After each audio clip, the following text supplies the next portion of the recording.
Hello everyone and welcome back to the Common Sense Crypto channel. As with you always, this is Rich doing another video today on XRP. So I hope you're all having a wonderful day today wherever you are in this great world. We're gonna talk about XRP. But I gotta start with stablecoins, especially now that Ripple's getting ready to launch RLUSD. Timeline for regulators' next step on stablecoins. 2025 equals implementation. So what's going to happen here next is we are most likely going to see stablecoin regulations. That's going to be the next thing to happen. But that coincides with CBDC, which I'll talk about in a minute. As of 2024, over 25 countries have established stablecoin-specific regulations. Global regulatory clarity for stablecoins is underway, and this process won't be prolonged. Regulators are leveraging existing frameworks as the foundation for new stablecoin laws, following the principle of the same activity, same risk, same regulation. This means that stablecoins will be regulated similar to traditional assets, speeding up the implementation process and avoiding the need to develop entirely new rules for stablecoins. Additionally, JP Morgan forecast US stablecoin regulation before the election, and I think it's most likely going to just come out one day. We're going to wake up and all of a sudden find out they just passed stablecoin regulations inside the United States. Stablecoins will save the US dollar. 94% of all trading on crypto exchanges happens through USD stablecoins as base, since customers have no option for other stablecoins. Most crypto exchanges prioritize USD pegged stablecoins because they are more closely tied to the world's primary reserve currency, the US dollar. This alignment offers a familiar reference point for international traders, even in regions where the US dollar is not the local currency. As a result, traders on these platforms are generally given few, if any, alternatives to trade with other types of stablecoins, such as those pegged to the euro, yen, or other fiat currencies. Now, I expect that to change over time. Most likely, you'll be able to cash out your crypto into something other than a USD pegged stablecoin. And with the fall of Tether, things will change very quick. I think RLUSD is going to gain so much traction over the coming months once it goes live. Credit card fees are over 2% now. A stablecoin issuer can get that down to 1%.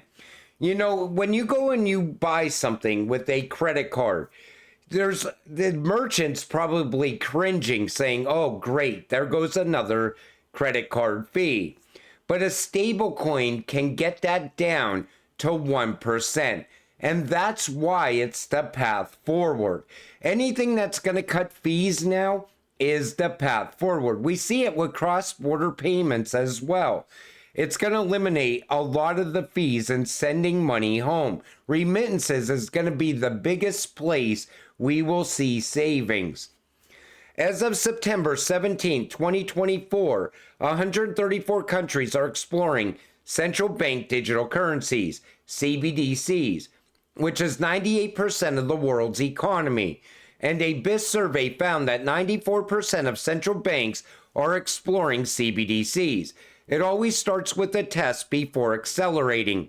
How can anyone believe the threat is over? Let me guess, trust the plan. This is why we will see stablecoin regulations right here. Because all a stablecoin is, all a CBDC is a stablecoin issued by the government. Even the US, when our CBDC comes out, they're going to name it something else. They're going to give it a fancy name and most likely just call it a stablecoin. Because now all of a sudden, people are familiar with CBDC. Brics de-dollarization roadmap to revealed at Brics Summit in October.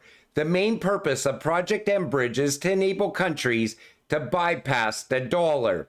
The full operation of Enbridge to Brics bridge payment system.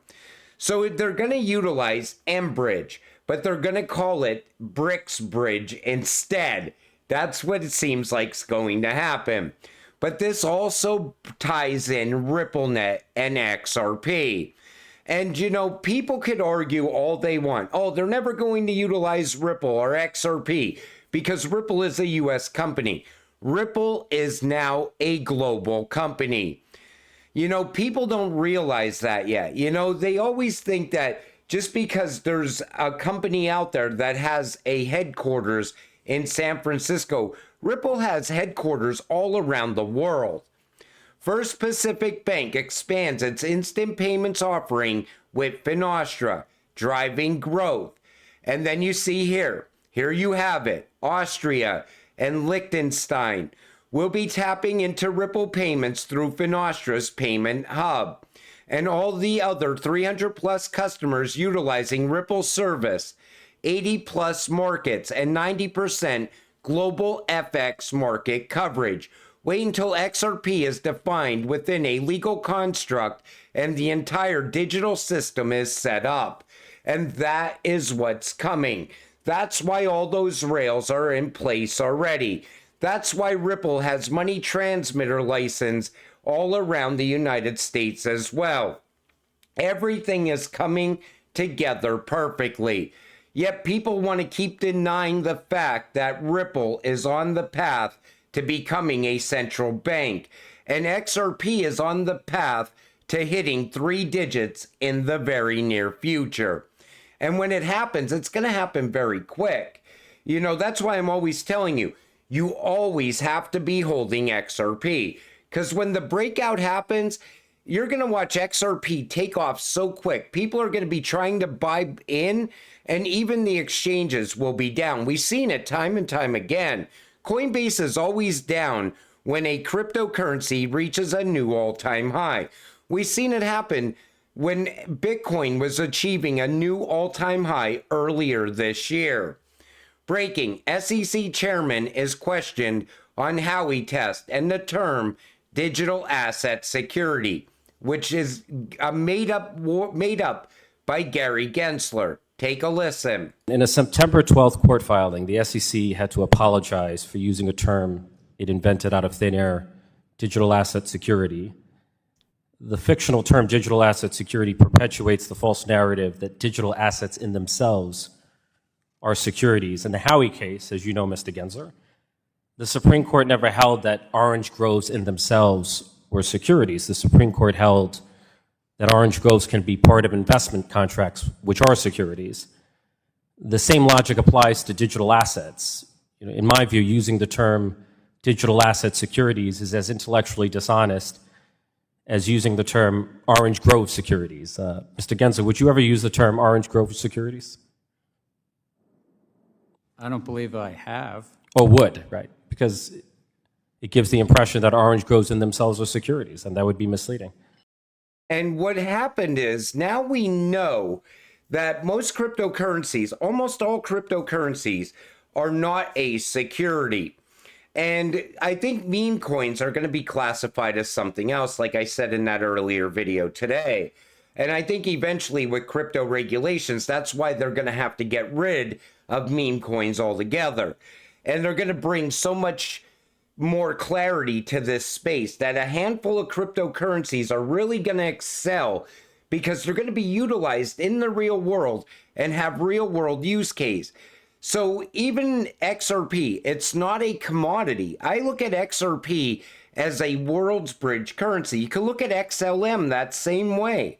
You could look at any of these cryptocurrencies that are able to move value from point A to point B as a bridge currency. Then they could give a different clarification to other cryptocurrencies like a store of value, something like that. That could be more looked at as a commodity like Bitcoin. But then Richie Torres goes on to make common sense arguments to the clearly compromised Gary Gensler. Now, I want you to hear this clip because this could give us an idea on what they're going to classify NFTs or tokenized assets. Take a listen. Torres for 5 minutes. Thank you, Mr. Chair. Mr. Gensler, suppose I were to sell you a Yankee ticket and tell you that the Yankee ticket could appreciate in value and could be resold at a profit in the secondary market. And as is the case with all sports tickets, suppose the proceeds from the sale of the Yankee ticket goes toward paying for the Yankee game. By selling you the Yankee ticket, am I entering into an investment contract with you and therefore conducting an unregistered security offering? I appreciate the question. I don't know all the facts and circumstances, but I don't think so. I know where we're headed here, Representative, but I don't think so in that Yankee. So a Yankee ticket is not, and why is a Yankee ticket not a security? Well, it's really a question, and the courts have been clear on this, is the offer and sale. Specifically with a Yankee ticket, though, when you're buying a Yankee ticket, what are you purchasing? You're buying access to a Yankee game. Is that fair to say? I understand. It's been a while since I went to a Yankee game, Fair but enough. that's. You're welcome to a Yankee game. I used to live in New York, and my three daughters were all born in New York. So in the Stoner Cats case, the creators were selling an NFT that offered access to an animated web series. From the standpoint of federal securities law, is there a legal difference between buying a Yankee ticket that offers you the experience of a Yankee game and buying an NFT that offers you the experience of an animated web series? Again, I don't want to comment on any one specific. Well, it was a settlement. It's a fait accompli. It's not an ongoing litigation. You can comment on it. But it's about how is something offered and sold. And is it offered and sold as an investment contract? Are individuals looking to a common enterprise anticipating profits based on the efforts? Well, I'm familiar with the definition, and you're avoiding the question. See, here's the danger I see with the Gensler theory of investment contracts. It's right? Actually the Supreme Court's theory of investment. Well, your idiosyncratic interpretation of the Supreme Court's theory. The expectation or promise that an object could appreciate in value or that an object could be sold at a profit in the secondary market, that expectation or profit could be retrospectively attributed to just about any collectible or any consumer good or any piece of art or any piece of music. The trouble with the Gensler theory of investment contracts is that it's so open-ended that it lacks anything resembling a limiting principle. It blurs the line between collectible and security, between art and security. The reason I wanted to play that entire clip is because we are now headed towards a time where a Yankee ticket could be an NFT. We've seen that with airline tickets on other networks. And if it's not an NFT, think about tokenized assets. Gary's going to put all these things into a gray area. And there's not even a clear path forward for tokenization or NFTs as well. And we are headed into a time where things are going to happen very quickly. All of a sudden, once tokenization starts to take off, we're going to have so many tokenized assets sitting on top of the XRP ledger. And all that value is going to be moving around the world in a matter of seconds through the use of XRP. And that's why it's so important to have a clear path forward, not only for crypto, but for tokenized assets, for NFTs, for anything of value. Because if not, time and time again, we're going to see tokenization companies get drugged in front of the SEC, drugged through the courts because of the SEC. Same thing with NFT companies, people that create NFTs and sell them. I'm sure they will go up in value over time. But Gary does not want to give clarity on anything. And it's because his handlers don't want him talking about anything. And you could clearly see it in these clips I played for you today. Gary is so nervous because he doesn't want to say anything wrong, because he wants to make sure that he's making everyone happy at the same time. The problem is all of these politicians are now calling him out on his bullshit. And while this is happening, the U.S. is going to continue to lag behind the rest of the world. where around the rest of the world, everything's moving very fast.